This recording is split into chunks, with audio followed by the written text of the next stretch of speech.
அனைவருக்கும் வணக்கம். இப்போ நம்ம பார்க்க போகிறது இயல் 7 கவிதை பேழை புரட்சிக்கவி. புரட்சிக்கவினாவே தெரியும் நம்மளுக்கு, பாரதிதாசன். இதை ஒரு செய்யுள் பகுதி, இது ஒரு உரைநடை மாதிரியே என்னது செல்கும். சரி, பார்க்கலாம். முதல்ல சொல்கிறேன், மக்களாட்சிக்கு முன்பு, மக்களாட்சினா மக்களால் தேர்ந்தெடுக்கப்படும் ஆட்சி, மக்களாட்சிக்கு முன்பு வரை இந்த சட்டம், நிர்வாகம், நீதி அனைத்துமே யார்கிட்ட இருந்துச்சு? அந்த அரசனிடம், அந்த மன்னன்கிட்ட மட்டும்தான் இருந்துச்சு. அப்புறம் கொஞ்சம் கொஞ்சம் சின்ன சின்ன புரட்சியால் என்னது மாற்றப்பட்டு இப்போ என்னது மக்களாட்சி முறை பின்பற்றப்படுகிறது. இதில் என்னது சுதந்திரம், சமத்துவம், சகோதரத்துவம் ஆகியன மக்களாட்சியின் அடிப்படை கூறுகள். இதெல்லாம் என்ன? சுதந்திரம் கண்டிப்பாக ஒவ்வொருத்தருக்கும் தனி மனித சுதந்திரம் உண்டும், சமத்துவம் வேண்டும், சகோதரத்துவம் வேண்டும். இதுதான் மக்களாட்சிங்கிற ஒரு தொகுப்பு. சரி, இப்போ இந்த பாடத்துக்கு முன்னாடி இந்த ஆசிரியர் குறிப்பை பார்த்துடலாம். வடமொழியில் எழுதப்பட்ட பில்கணியம் என்னும் கவிதையை தழுவி தமிழில் பாரதிதாசனால் 1937 எழுதப்பட்டது புரட்சிக்கவி. பாரதியார் மீது கொண்ட பற்றின் காரணமாக கனக சுப்புரத்தினம் எனும் தம் பெயரை பாரதிதாசன் என மாற்றிக்கொண்டார். மொழி, இனம், குடியாட்சி உரிமைகள் ஆகியவை பற்றி தம் பாடல்களில் உறக்க வெளிப்படுத்தியமையால் புரட்சி கவிஞர் என்றும் பாவேந்தர் என்றும் அழைக்கப்பட்டார். பிரெஞ்சு மொழியில் அமைந்த தொழிலாளர் சட்டத்தை தமிழ் வடிவில் தந்தவர். குடும்ப விளக்கு, பாண்டியன் பரிசு, இருண்ட வீடு, சேரதாண்டவம் ஆகிய காப்பியங்களையும் எண்ணற்ற பாடல்களையும் இயற்றியவர். குயில் என்னும் இலக்கிய இதழை நடத்தியுள்ளார். இவருடைய பிசிராந்தையர் நாடகத்துக்கு சாகித்ய அகாதமி விருது வழங்கப்பட்டது. வாழ்வினில் செம்மையை செய்பவள் நீயே என்ற இவரின் தமிழ் வாழ்த்து பாடலை புதுவை அரசு தனது தமிழ்த்தாய் வாழ்த்தாக ஏற்றுக்கொண்டுள்ளது. தமிழக அரசு இவருடைய பெயரால் திருச்சியில் ஒரு பல்கலைக்கழகத்தை நிறுவியுள்ளது. சரி, இந்த புரட்சி கவிஞர் ஒரு செய்யுள் பகுதியில் என்ன கதை சொல்கிறாங்க தெரியுமா? ஒரு அரசன் தன்னுடைய மகளுடைய பேர் அமுதவள்ளி. இந்த கவிதை பயிற்றுவிக்க, கவிதை எழுத வேண்டும், கவிதை பயிற்றுவிக்க விரும்புகிறான். அதற்காக அமைச்சரிடம் அமைச்சர்கிட்ட நிறைய பேர் கருத்து கேட்கிறான். அந்த கருத்து கேட்கும்போது அமைச்சர் ஒருத்த உதாரன் என்பவரை முன்மொழிந்தனர். அவன் பேரை சொல்கிறான். அந்த உதாரணம் எப்படி இருப்பானா, அழகு, அறிவு, இளமை, இப்படி அவனுடைய உடல் அமைப்பு அப்படியே அழகு போல் மின்னியது. சரி, இந்த அரசன் தன் மகள் இந்த கவிஞரோட காதல் வயப்படுவாளோ என்று அரசன் ரொம்ப தயங்குகிறான், ரொம்ப பயப்படுகிறான். அதற்கும் அமைச்சர்கள் என்னது ஒரு சில ஆலோசனைகள் கூறுகிறார்கள். எப்படின்னா, இந்த கவிஞன் பார்வையற்றவன் என்றும் அமுதவள்ளியிடம் கூறுகிறார், மகள்கிட்ட கூறுகின்றனர். அதே போல் அந்த கவிஞனிடம் அமுதவள்ளி தொழுநோயாளி என்று தெரிவிக்கின்றனர். இருவரும் இடையே திரையிடப்படுகிறது. நடுவில் ஒரு திரையை மறைச்சிக்கிட்டு கவிதை சொல்லி கொடுத்துட்ருக்காங்க. ஒரு இரவு பொழுதில் அழகிய நிலாவை கண்டு அந்த கவிஞன் தன்னை மறந்து கவிதை ஒன்றை பாடுகிறான்.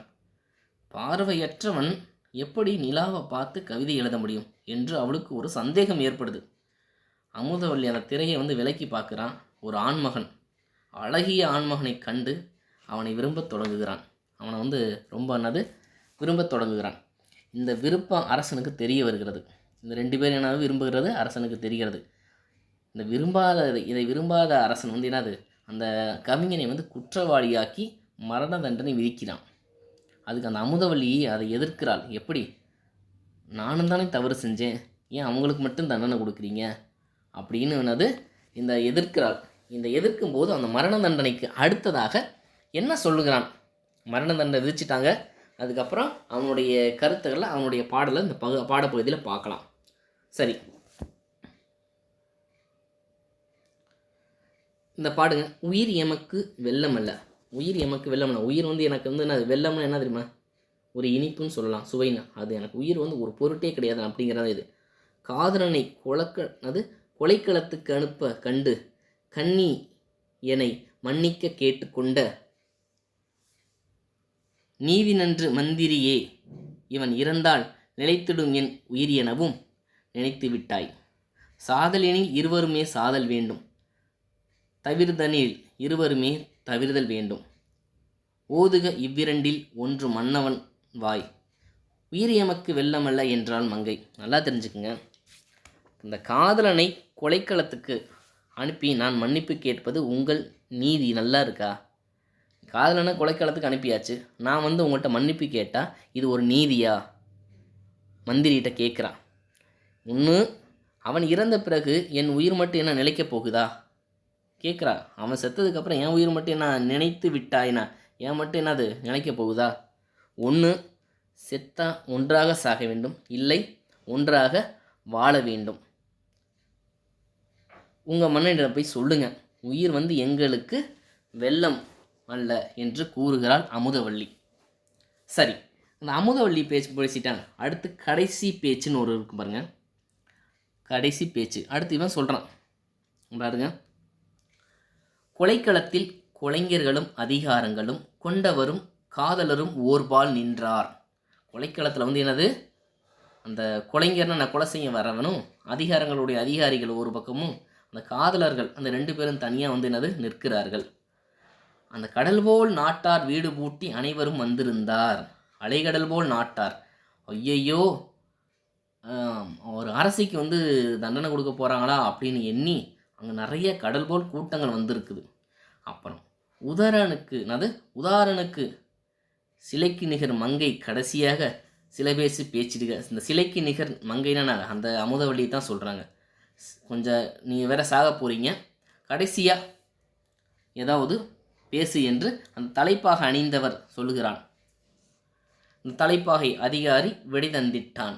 தமிழ் கவிஞன் சனங்களிடை முழக்கம் செய்வான் சொல்கிறாங்க. பார்த்தீங்க, அந்த அதிகாரி வந்து என்னது பேசணும்னு பேசிக்க சாக போகிறான் அப்படின்னு சொல்லிட்டு என்னது, தமிழ் கவிஞா நீ வந்து ஒரு முழக்கம் சொல்லு, இது மாதிரி பேசிக்கன்னு சொல்லிட்டு அந்த தமிழ் கவிஞன் அவங்களுக்கு வந்து பெரிய ஒரு முழக்கத்தை சத்தமாக சொல்கிறான். அடுத்து பாருங்கள். பேரன்பு கொண்டவரை பெரியோரே என் பெற்ற தாய்மாரே, நல் இணஞ்சி கங்கால் நீரோடை நிலங்கிழுங்க நெடுரங்கள் நிறந்து பெருங்காடாக பெருகிலங்கள் நேரோடி வாழ்ந்திருக்க படுக்கை கல்லின் நெடுங்குன்றின் பிளரச்சேர பாம்பு கூட்டம் போராடும் பால் நிலத்தை அந்த நாளில் புதுக்கியவர் யார், அழகு நகர் உண்டாக்கியது யார் அப்படின்னு கேட்குறாங்க. இந்த பேரன்பு கொண்ட பெரியவர்களை தாய்மார்களேன்னு சொல்கிறோம்ல, தாய்மார்களே, இளஞ்சிங்கங்களே, சிறுவர்களே, இந்த உலகத்தில் இருக்க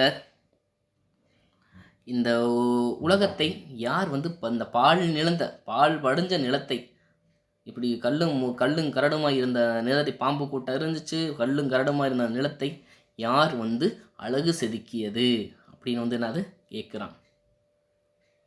அடுத்து சிற்றூர் வரப்படுத்த வயலாறு தேக்கினல் வாய்க்காலும் வகைப்படுத்தி நெற்சேர உழுதது பயன் விளைக்கும் நிறை உழைப்பு தேங்கினல் எவரின் தோள்கள். சிற்றூரை வந்து சிற்றூரில் இருக்கிறத வரப்பு எடுக்கிறது, வயல் வந்து பெருக்கிறது, தேக்கி வைக்கிற வைக்கால் வகைப்படுத்தணும் இல்லை, இதெல்லாம் உழுது இந்த பயனாக்கிய தோள்கள் யார் தோள்கள்? கல் பிளந்து மலை பிளந்து கனிகள் வெட்டி கருவியெல்லாம் செய்து தந்தான் யார்கை. இந்த கல்லை யார் பிளந்தது, மலையை யார் பிளந்தது, கனியெல்லாம் வெட்டி கொடுத்தது யார், கருவியெல்லாம் யார் செய்கிறது, அது யார் கை அப்படின்னு கேட்குறான். யார் அவன் கேட்குறான்? எங்கே கேட்குறான்? அந்த கொலைக்களத்துக்கு வந்ததுக்கு பிறகு கேட்கிறான். பொற்றுகளை கடல் முத்து மணிகளை எல்லாம் போய் எடுக்க அடங்கிய மூச்சு எவரின் மூச்சு. இந்த பொற்றுகளை என்னது, கடலுக்குள்ளே போய் அந்த முத்து பவளம் இதெல்லாம் வந்து எடுத்துகிட்டு வராங்களே, இது யாருடைய மூச்சு? இதெல்லாம் யாரை பார்த்து கேட்குறான்? மக்கள் அரசனை பார்த்து கேட்கலாம், அந்த அதிகாரியை பார்த்து கேட்குறாங்க. இதெல்லாம் யார் மூச்சு? அவங்கவுங்க மூச்சு. சரி, அடுத்தது பாருங்கள். ஒரு மனிதன் தேவைக்கே இந்த தேசம். ஒரு மனிதன் யார்? ஒரு மனிதன் அந்த இடத்துல யார் தெரியுமா சொல்கிறாங்க? ஒரு மனிதனோட தேவைக்கு அந்த தேசம். அரசனை பார்த்து கேட்குறாங்க பாருங்கள். அரசனுக்கும் எனக்கும் ஒரு வழக்கு உண்டா, அவ்வழக்கை பொதுமக்கள் தீர்ப்பதேதையான். அரசனுக்கு எனக்கும் தான் என்னது ஒரு வழக்கு இருக்குது, அதை பொதுமக்கள் தான் தீர்க்க வேண்டும். அவனுக்கு நானும் குற்றவாளிகள், அந்த பொதுமக்கள் தானே தீர்க்க வேண்டும். சரியென்றேன் ஒப்பவில்லை, அவன் வந்து ஏற்றுக்கவே கிடையாது. இவளும் நானும் சாவதென்று தீர்ப்பளித்தான். 2 பேரும் என்னது சாகணும், கண்டிப்பாக சாகணும்னு அவன் தீர்ப்பளிச்சிட்டான். சாக வந்தோம். ஒரு மனிதன் தேவைக்கே இந்த தேசம். இந்த தேசமே நான் ஒருத்தன் கையிலேயே இருக்குது. உண்டென்றால் அத்தேசம் ஒளிதல் நன்றாம். அப்படி உண்டுன்னா அந்த தேசம் வேஸ்ட்டு. அந்த தேசம் வந்து என்னது, ஒளிந்தே போயிடும், அழிஞ்சே போயிடும். ஒருவனோட கையில் இருந்தால் அந்த தேசம் ஒழிஞ்சிடும். இருவர் இதோ சாகின்றோம், நாளை நீங்கள் இருப்பது என்னென்று என்னது இருக்கின்றீர்களா? நல்லா தெரிஞ்சுக்க, ஒருவனோட கையில் ஒரு தேசம் போச்சுன்னு வச்சுக்க, நாங்கள் எங்களுக்கு இந்த நிலைமை, நாளை நீங்கள் உயிர் இருப்பீங்களா என்று என்ன நியாயம்? உங்களுக்கு உயிர் இருக்குமான என்ன நியாயம் அப்படின்னு வந்து என்னது கேட்கிறார். சரி, அடுத்து பாருங்கள். மாசில்லா உயர் தமிழ். அவன் சொல்கிறான் பாரு, தமிழ் அறிந்ததால் வேந்தன் என்னை அழைத்தான். தமிழ் அறிஞ்சதால் என்னது, தமிழ் எனக்கு தெரிஞ்சதால் என்னை வேந்தன் வந்து என்னது அழைக்கிறான். கவிதை பாட தெரிஞ்சனால என்னை அழைச்சான். தமிழ் கவிஞன் என்றெண்ணி அவளும் காதலித்தான். தமிழ் கவிஞன் என்று அவள் வந்து மகள் வந்து என்னை காதலிக்கிறாள். அமுதென்று சொல்லி தந்த தமிழ் என் நாவி அழிவதற்கு காரணமாக இருந்ததே. ஐயையோ, நிறைய பேர் சொல்லிடுவாங்க இவன் செத்ததுக்கு முன்னாடி, தமிழ் தான் இவனை கொல்லுச்சு, அது அழிவதற்கு காரணம் தமிழ் தான், என்னது என்னுடைய ஆவியை அழித்ததற்கு காரணம் என்று நிறைய பேர் யாராச்சும் சொல்லிடுவாங்களோ அப்படின்னு சொல்லி என்னது ரொம்ப வருத்தமாக இருக்கிறான். சமுதாயம் நினைத்திடுமோ, ஐயகோ என் தாய்மொழிக்கு பழி வந்தால் சகிப்பதுண்டோ, ஊமை ஒன்று வெட்கிறேன், மாசில்லாத உயிர்தமிழ் உயிர் என்று போற்றுமிகள். எனக்கு இந்த வந்து என்னது நல்லா எனக்கு ஒரே உங்களை பார்த்து கேட்டுக்கிறேன், இந்த தமிழ் மொழியானது மாசில்லா தமிழை நீங்கள் உயிராக போற்றுங்கள். தமிழ் வந்து என்னை அழிக்கவில்லை. எனக்கு தமிழ் மொழிக்கு இப்படி பாவம் வந்துருமோ, தமிழை படித்ததுனால வந்து என்னது தமிழ் மொழிக்கு பாவம் வந்துருமோ என்று ரொம்ப பயப்படுகிறேன். நீங்கள் தான் அந்த தமிழ் மொழியை வந்து என்னது உயிர் போல எண்ணி போற்ற வேண்டும். அடுத்து பாருங்க, மக்களுக்கே ஆளும் உரிமை.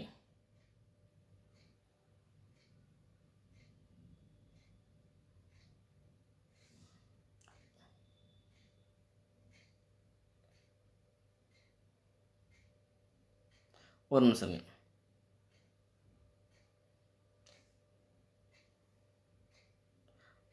பாருங்க. ஆள்க எந்தன் குருதி அப்படின்ட்டு இருக்கு பாருங்க.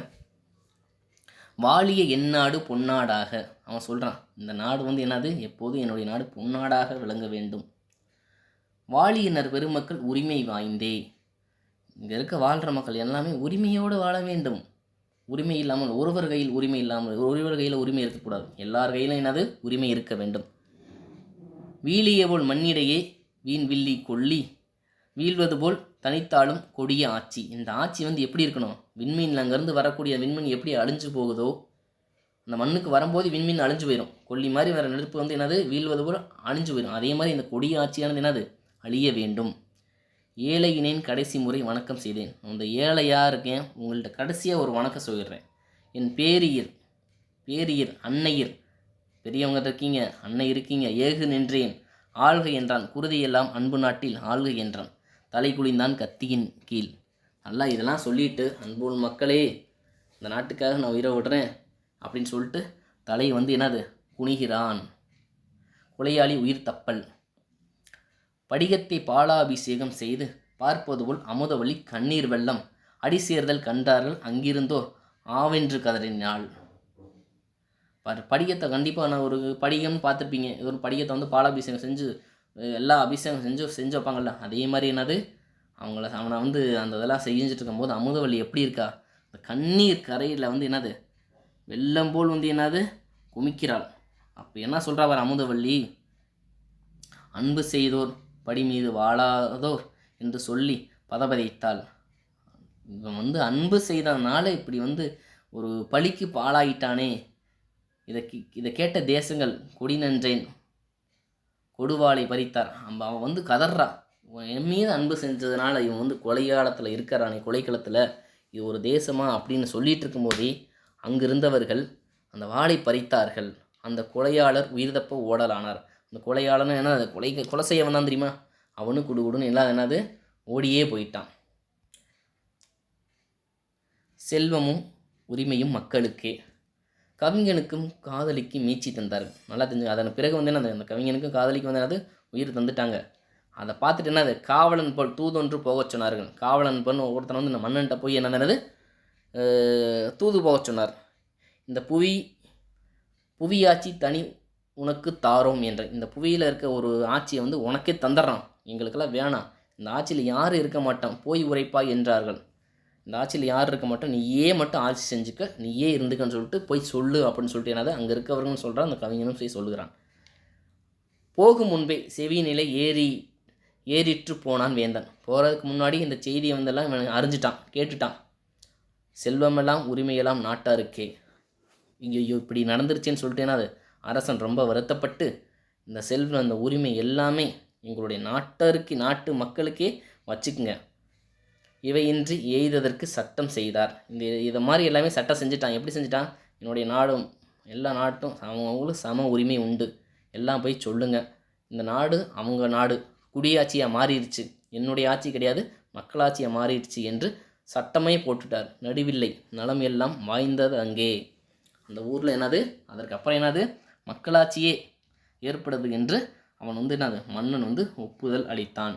நல்லா பார்த்துக்க மாணவர்களே, இந்த சொல்லும் பொருளும் பாருங்கள். ஓதுக அப்படின்னா சொல்க, முழக்கம்னா என்னது ஓங்கி உரைத்தல், என்னது முழக்கம்னா என்னது ஓங்கி உரைத்தல்னு சொல்லலாம். கனிகள்னா உலோகங்கள், மணினா என்னது மாணிக்கம், படிகம்னா என்னது பளபளப்பான கல், படினா உலகம், மீச்சினா என்னது விடுதலை, நவைன்னா குற்றம். ஸோ இதெல்லாம் என்னது பார்த்துக்குங்க மாணவர்கள் அனைவரும். என்னது மீண்டும் ஒரு முறை சும்மா என்ன ஒரு இந்த பாடலை படித்தாவே இந்த பாடலுக்கு பொருள் புரியும். ரொம்ப கடினமான செயல் பகுதியெல்லாம் கிடையாது, ஒரு உரைநடை மாதிரியே தான் செல்லும். நன்றி, படிங்க.